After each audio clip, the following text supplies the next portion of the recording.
Present ఇంకా ఈ దాడులు కొనసాగుతున్నాయి. ఇరాన్ ఇజ్రాయెల్ పైన దాడి చేస్తోంది. అయితే ఇప్పుడు వాటిని చాలా సేఫ్ గా సమర్థవంతంగా తిప్పికొట్టామని చెప్పిన నేపథ్యంలో మరొక బిగ్ బ్రేకింగ్ అంతోంది. ఇంట్లో ఇజ్రాయెల్ సంబంధించి బంకర్ల నుంచి ప్రజల్ని బయటికి రావాల్సిందిగా ఇజ్రాయెల్ ప్రభుత్వం ఆలోచించిందట. సిచ్యువేషన్ అండర్ కంట్రోల్, అందరూ బయటికి వచ్చేయండి, మీ పనులు చేసుకోండి, మిమ్మల్ని కాపాడడం కోసం మేమున్నాము, you are our super heroes అంటూ కూడా అక్కడి ప్రజల్ని అభివర్ణిస్తూ ప్రభుత్వం ఆదేశాలు జారీ చేసింది. సో ఇరాన్ వైపు నుంచి ఇప్పుడే దాడులు కొంత ఆగిపోయాయి. అటువైపు నుంచి ఇరాన్ మరో పెద్ద ప్లాన్ కి సిద్ధమవుతున్నట్టు తెలుస్తోంది. ఏకంగా అలీ ఖమేనీని హత్య చేయడానికి ఆలోచించిన నేపథ్యంలో, ఈ రిలీజియస్ కాన్ఫ్లిక్ట్స్ నేపథ్యంలో, ఈ రిలీజియస్ ఇష్యూస్ ని తెర మీద తీసుకొచ్చి ఇరాన్, ఇరాక్, ఏకంగా పాకిస్తాన్ కూడా ఇరాన్ కి మద్దతుగా నిలబడబోతుందట. అయితే ఈ మతపరమైనటువంటి దేశాలన్నీ ఏకమైపోయి మరోసారి మూకుమ్మడిగా దాడి చేయాలని ఆలోచనతో ఉన్నాయట. మా ప్రతినిధి ఏపీ రిపోర్టర్ కృష్ణమోహన్ మరోసారి సిద్ధంగా ఉన్నారు. కృష్ణమోహన్, సో మతాల పరంగా దేశాలన్నీ ఏకమవుదాం, దుబాయ్, ఇరాన్, ఇరాక్, పాకిస్తాన్ అంతా ఏకమైపోయి మనమంతా కూడా మళ్ళీ ఇజ్రాయెల్ పైన దాడి చేద్దాం, ఎందుకంటే తమ దాకా వచ్చింది అంటే ఆలోచించాల్సిందేటువంటి మాటను మరంతా మాట్లాడుతున్నారు. నిజంగా ఇలాంటి జరిగితే పాకిస్తాన్ కూడా ఏకమవుతుందట. సో ఇదంతా నిజంగా జరిగితే ఏం జరగబోతోంది? బేసిక్ గా ఈ ఆలోచన ఇప్పుడు కాదు, ఇది చాలా కాలంగానే జరుగుతున్న పరిస్థితి. ఇప్పుడు జరుగుతున్న ఇజ్రాయెల్ ఇరాన్ మధ్య జరుగుతున్న ఈ దీంట్లో కొంత ఆ ముస్లిం కంట్రీస్ మొత్తం కూడా కొంత ఏకం కావాలనే ఒక ఆలోచన చాలా కాలం నుంచి జరుగుతుంది. దీనికి ప్రధానంగా పాకిస్తాన్ కూడా ఇరాన్కి పూర్తిగా మద్దతు ప్రకటిస్తోంది. మరోవైపు గల్ఫ్ దేశాలు కావచ్చు, గల్ఫ్ దేశాల్లో కొన్ని ఇరాన్ కి మద్దతు తెలిపే పరిస్థితులు ఉన్నాయి. ఇరాన్, ఇరాక్, అలాగే గల్ఫ్ దేశాలు కొన్ని, అలాగే పాకిస్తాన్. ఇప్పుడు పాకిస్తాన్ కూడా క్లియర్ గా పూర్తిగా మద్దతు తెలిపి ఇజ్రాయెల్ ని అడ్డుకట్ట వేయాలనేది ఒక ప్లాన్ ఆఫ్ యాక్షన్. అయితే నిన్న రాత్రి నుంచి ఈ రోజు ఉదయం దాకా జరిగిన కొన్ని పరిణామాలు, అంటే అమెరికా లాంటి దేశాలు, లేదు రష్యన్ పునీత్ మాట్లాడడం, ఇవన్నీ జరిగిన తర్వాత కొంత సినారియో మారే పరిస్థితి అయితే కనపడుతోంది. ఇప్పుడు ఇజ్రాయెల్ కి మద్దతుగా ఒకవేళ నిజంగానే ఇరాన్ కు మద్దతుగా ముస్లిం దేశాలన్నీ కూడా ఏకమైతే, మరి ఇజ్రాయెల్ కి మద్దతుగా కొన్ని దేశాలు, కొన్ని ప్రపంచ దేశాల్లో కూడా పూర్తిగా మద్దతు తెలిపే పరిస్థితి. సో ఇక మతపరమైన అంశాలుగా డివైడ్ అయిపోతే అప్పుడు క్రిస్టియానిటీ వర్సెస్ ముస్లిం మధ్య కొంత గ్యాప్ వచ్చే పరిస్థితి అయితే ఉంది. ఆ దిశగా కొంత దేశాల పరిస్థితి కూడా ఉంటుంది. కానీ అటువంటి సిచ్యువేషన్ బహుశా ఇంత త్వరగా రాకపోవచ్చు అనేది కొంత అంచనా.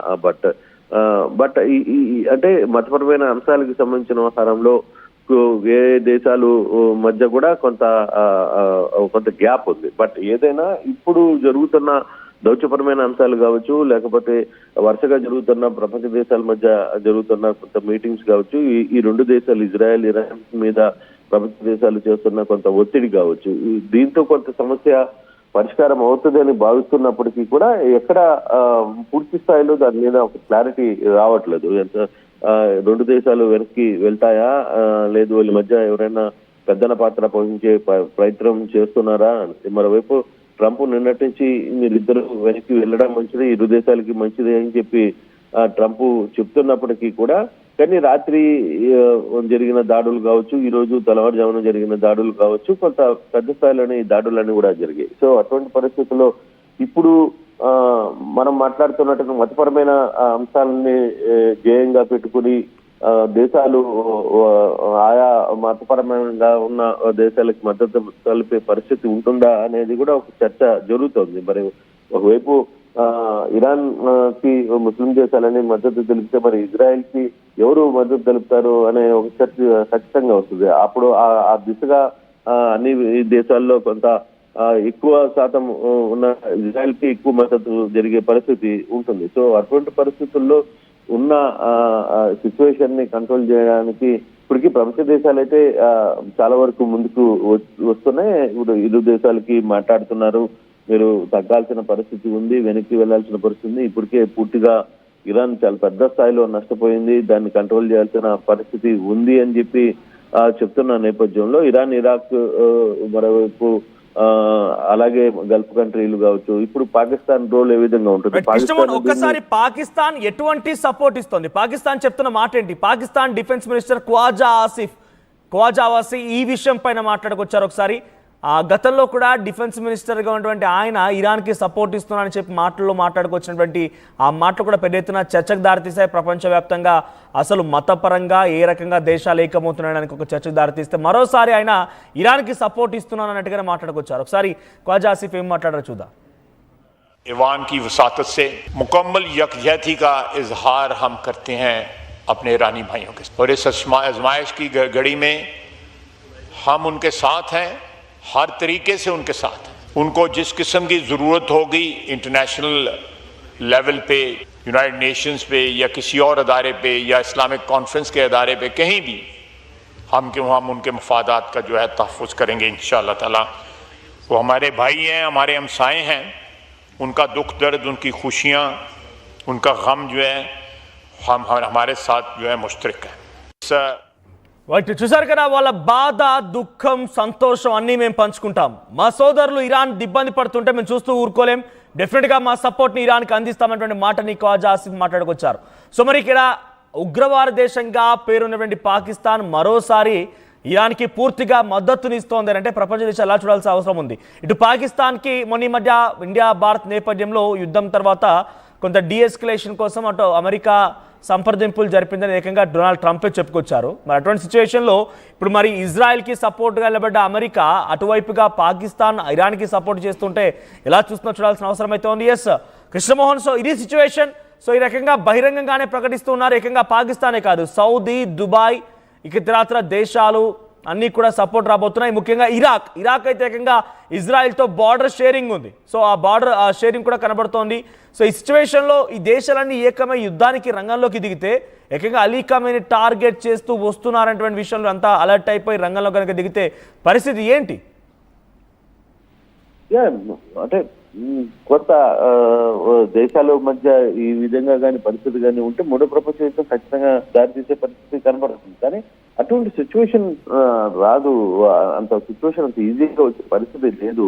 మన కారణం ఏంటంటే ఏ దేశాల మధ్య ఆ దేశాలకు సంబంధించిన ప్రాంతాల్లో కేవలం ముస్లిం దేశాలైనంత మాత్రాన ఆ షేర్ ఎక్కువగా ఉండొచ్చు, అంతేగాని అక్కడ అన్ని దేశాల అన్ని మతాలకు సంబంధించిన వ్యక్తులు ఉంటారు, వాటికి సంబంధించిన అధికార యంత్రాంగం పనిచేస్తుంది, వాళ్ళలో కూడా కొన్ని సిచ్యువేషన్స్ ఉంటాయి. బట్ అంత మాత్రాన పూర్తిగా కూడా మతపరమైన దేశాలకు ఆ మతం సంబంధించిన ఇతర దేశాలు మద్దతు పలుకుతాయి అనేది అయితే అది ఛాన్స్ చాలా తక్కువగా కనపడుతుంది. బట్ సిచ్యువేషన్ లో ఇప్పుడు ఇజ్రాయెల్ కి ఇరాక్ కి జరుగుతున్న వారిలో ఇరాన్ కి పాకిస్తాన్ కావచ్చు, లేకపోతే ఇతర ముస్లిం దేశాలు మద్దతు పలకొచ్చు అంతవరకే. కానీ పూర్తి స్థాయిలో ఇది యుద్ధానికి చేసేంత పరిస్థితులు, యుద్ధం జరిగేంత సిచ్యువేషన్ అయితే బహుశా ఉండకపోవచ్చు అనేది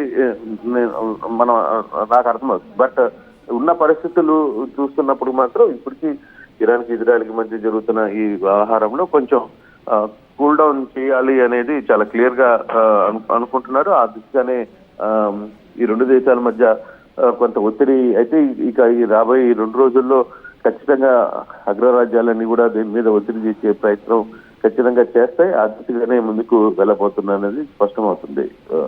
Manoj, right, thank you Krishnamohan. So ప్రస్తుతానికి ఇంకా ఈ దాడులు కొనసాగుతున్నాయి. దాడిలోకి అటు రష్యా కూడా ఇరాన్ సుప్రీం లీడర్ అలీ ఖమేనీకి హెచ్చరించినట్టు తెలుస్తోంది. నేను ఆల్రెడీ మాట్లాడాను, మీ యొక్క సిచ్యువేషన్ అండర్ కంట్రోల్లో లేదు, మీ చేతుల్లో ఏం లేదు, ఇప్పుడు కూడా మీరు వెంటనే డీఎస్కలేషన్ వెళ్ళిపోండి, శాంతి కోసం ప్రయత్నం చేయండి, నెగోషియేషన్ స్టార్ట్ చేయండి, ఇజ్రాయెల్తో మీరంతా కూడా యుద్ధాన్ని ముగింపు పలుకోండి, ఇప్పటిదిప్పుడు మీరు ఏం చేయలేరు, మీరు ఒక దీనావస్థలో ఉన్నారు, అచేతన స్థితిలో ఉన్నారు, అధైర్యంగా ఉన్నారని చెప్పేటువంటి మాటని అటు రష్యా అధ్యక్షుడు Putin Iran supreme leader Ali ఖమేనీకి చెప్పినట్టు తెలుస్తోంది. ఈ నేపథ్యంలోనే పెద్ద ఎత్తున ఆందోళన కలిగిస్తోంది ఇజ్రాయెల్ ఇరాన్ మధ్య. ఇప్పుడు నేను ఈ లైవ్ చేసేటువంటి సమయానికి కొంత దాడులు ఆగిపోయాయి. మరి దాడి ఆగిపోయిన నేపథ్యంలో ఎటువంటి పరిస్థితి దారితీస్తూ చూడాల్సిన అవసరం అయితే ఉంది. ఇజ్రాయెల్కి సంబంధించిన ప్రజలందరినీ కూడా అర్ధరాత్రి పూర్తిగా తమ పైన దాడి జరుగుతూ ఉంటే వారందరినీ కూడా బంకర్లో ఉండమని చెప్పింది. దీంతో పాటుగా ఇరాన్ ఒక సంచలన విషయం గుర్తించింది. ఇరాన్ భూభాగంలోనే ఒక 3 అంతస్తుల భవనంలో డ్రోన్ల తయారీ ఫ్యాక్టరీ ఉందట ఇజ్రాయెల్ది. అయితే తమ భూభాగంలో ఉండి తమ దగ్గరే డ్రోన్లను తయారు చేసి తమ పైనే ప్రయోగిస్తున్న విషయాన్ని ఇరాన్ గుర్తించిందట. త్వరలోనే ఆ ఇజ్రాయెల్కి సంబంధించిన డ్రోన్ ఫ్యాక్టరీని పూర్తిగా అంతమొందించేటువంటి లక్ష్యంగా ఇజ్రాయెల్ ముందుకు వెళ్తోంది. సెంట్రల్ చాలా అర్బన్ ఏరియా అటువంటి టెల్ అవీవ్ ప్రాంతంలో ఇజ్రాయెల్ పైన ఇరాన్ దాడి చేసింది. సుమారుగా 14 మంది మరణించారు ఇప్పటివరకు ఇజ్రాయెల్లో ఇరాన్ దాడి పైన. అటు ఇజ్రాయెల్ చేసిన దాడి క్రమంలో ఇరాన్లో సుమారుగా 250 మంది మరణించగా సుమారుగా 1300 మంది చాలా తీవ్రంగా గాయాలైపోయి ఆసుపత్రిలో చికిత్స పొందుతున్నారు. సో ఈ 250 మందిలో కూడా చాలా కీలకమైనటువంటి సైంటిస్టులు ఉన్నారు, వింగ్ కమాండర్స్ ఉన్నారు, ఆ తర్వాత ఆర్మీ చీఫ్ ఉన్నారు, ఎయిర్ ఫోర్స్ చీఫ్ ఉన్నారు. సో వీరంతా కూడా అచేతన స్థితిలో వెళ్ళిపోయారు. చాలా కీలకమైనటువంటి అధికారులు, సైంటిస్టులు, army chief, air force, at the same time political adviser Ali Shamkhani కూడా మరణించడంతో అలీ ఖమేనీకి ఏం అర్థం కాని పరిస్థితి. అటు డైరెక్ట్గా యుద్ధంలోకి రావాలని చెప్పి ఇతర దేశాలైనా కోరుకున్నప్పటికీ ఆ యుద్ధంలోకి ఇతర దేశాలు కనుక రావాల్సి వస్తే వాళ్ళ పరిస్థితి కూడా చాలా దారుణంగా మారే అవకాశం ఉంది. ఎందుకంటే అమెరికా కూడా నిజంగా దేశాలను ఏకమైతే మేము ఇజ్రాయెల్ వెంటే ఉంటాం, ఇజ్రాయెల్ తరఫున మేము యుద్ధానికి దిగుతామనేటువంటి మాటని వారు మాట్లాడుకొచ్చారు. సో ప్రస్తుతానికి ఈ వార్తలన్నీ కూడా పలు ఇంటర్నేషనల్ మీడియా కథనాలని ఉద్దేశించి నేను చెప్తూ ఉన్నాం. చూడండి ఇక్కడ ఇంటర్నేషనల్ మీడియాలో ఏం వార్తలు వస్తున్నాయి చూడండి. ఎస్ ఇక్కడ మీరు గమనిస్తున్నారు, ఇది ఒక ఇంటర్నేషనల్ వెబ్సైట్. దాంట్లో Israel media has claimed that Russian president Vladimir Putin recently contacted US president Donald Trump on Iran's request and subsequently advised Iranian Supreme Leader Ali Khamenei to expedite negotiations with Washington. So Washington తో negotiation start చేయమని international media కథనం చేయమండి ఆధారితంగానే మీకు వార్తలు చెప్పడం జరుగుతోంది. చాలామంది అవాస్తవాలంటూ కొంత పిచ్చి పిచ్చిగా కామెంట్స్ పెడుతున్న వారికి ఇది ఒక సమాధానంగా ఉంది. సో డెఫినెట్గా ఆర్టీవీ ఎప్పుడు అథెంటిక్ ఇన్ఫర్మేషన్ చాలా పక్కా సమాచారాన్ని పలుమార్లు ధృవీకరించుకున్న తర్వాత మీకు కన్వే చేసే ప్రయత్నం చేస్తోంది. అందరికంటే వేగంగా ఖచ్చితంగా ఆర్టీవీ తెలుగు మాత్రమే మీకు ఇటువంటి వార్తలను ప్రచురించే ప్రయత్నం చేస్తాం. చూడండి ఇక్కడ Trump vetoed Israel plan to kill Iranian supreme leader. చూడండి ఏం చెప్తున్నారు ఇక్కడ, ఏకంగా Israel plan to kill Iran supreme leader Ali Khamenei అంతమొందించడం కోసమే ప్రయత్నాలు జరుగుతున్నాయని చెప్తున్నారు అక్కడ. Trump wrote on social media that Israel and Iran should and will make a deal soon and call to make the Middle East great again. So ఇక్కడ మొత్తానికి శాంతియుత వాతావరణం నెలకొల్పి మళ్ళీ మిడిల్ ఈస్ట్ కంట్రీస్ అన్ని కూడా మరోసారి చాలా గొప్పగా నిరూపించుకోండి, ఈ వాతావరణం మంచిది కాదు అనేటువంటి వార్తని మరొక ఇంటర్నేషనల్ మీడియా సంస్థ ఈ వార్తను ప్రచురించింది. అంటే Iran supreme leader Ali Khamenei హత్యకి ఇజ్రాయెల్ కుట్ర చేసింది వాస్తవమే. దీని ద్వారా మనకు అర్థమవుతోంది. రష్యా అధ్యక్షుడు వెంటనే అటు ఇరాన్ అధ్యక్షుడు సుప్రీం లీడర్ అలీ ఖమేనీకి ఫోన్ చేసి నువ్వు నెగోషియేషన్స్కి వెళ్ళు, ప్రాణాలు నిలుపుకో, ప్రాణాలు కాపాడుకో అనేటువంటి వార్తని మాట్లాడింది కూడా నిజమే. సో ఇది చాలా పక్కాగా అథెంటిక్ ఇన్ఫర్మేషన్ని మీకు ఆటివనించే ప్రయత్నం చేస్తోంది. సో ప్రెసెంట్ ఇంకా ఇజ్రాయెల్ ఇరాన్ వైపుగా ఈ దాడులు జరిగే అవకాశం ఉంది. ఇది డెఫినెట్గా రేపటి రోజున ప్రస్తుతానికి ఇరాన్ అయితే ప్రయత్నం చేస్తోంది, మరికొన్ని దేశాల మద్దతుని కూడగట్టే ప్రయత్నం అయితే కొనసాగుతుంది. మరి ఆ మద్దతుని ఎంత మేరకు ఇరాక్, పాకిస్తాన్, దుబాయ్, సౌదీ లాంటి దేశాలు ఇరాన్ వైపు వెళ్ళబడి దాడులు చేస్తాయో చూడాలి. ప్రస్తుతానికైతే డీఎస్కలేషన్ కోసం ప్రయత్నం జరుగుతుంది. ఈరోజు G7 సమిట్ జరగబోతోంది కెనడా వేదికగా. మరి అక్కడ ఈ వార్ గురించి ఎటువంటి చర్చకు వస్తుంది, ప్రపంచ దేశాలు ఏం చర్చిస్తాయి, ఈ వార్ని ఎలా ముగింపు పలుకుతాయో మాత్రం చూడాల్సిన అవసరం అయితే ఉంది.